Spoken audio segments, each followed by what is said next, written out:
I'm Polly Meyer, and I work with senior leaders to help them develop their executive presence, their leadership capabilities, and their executive speaking skills.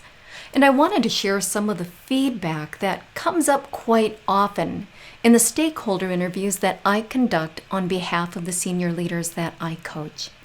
Now, this feedback revolves around leaders jumping in and controlling the details of a project rather than letting their direct reports and team members take ownership and solve the problems and do their part in driving the projects and the initiatives forward.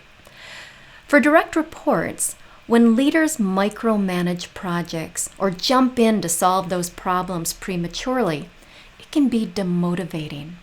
And it leaves their direct reports feeling underutilized and frustrated.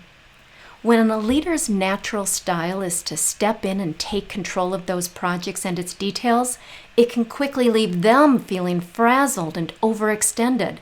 And in my interviews with their bosses, over time, the cracks of their overwhelm start to show. As one direct report shared with me, he jumps in on that first go-around. He pulls out that sword and he leads the charge. But in the process, we lose the opportunity to prove ourselves.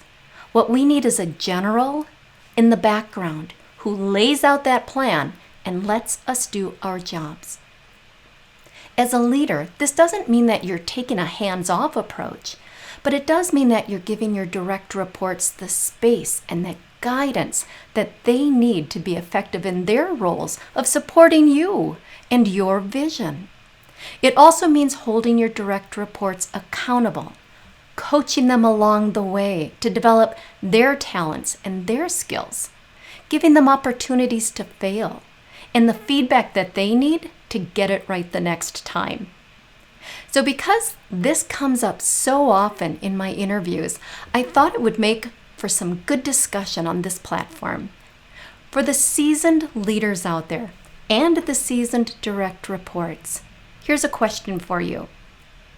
What specific advice would you give to a new leader if they find themselves in a similar situation, where they're learning to navigate this area of wanting to successfully drive initiatives and projects forward, but they don't quite know how to fully trust or fully utilize the talents and the experience of their newly inherited direct reports and team?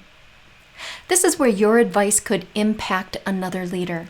So if you have feedback that you want to share, leave your comments below, and this could be an interesting conversation. Thank you.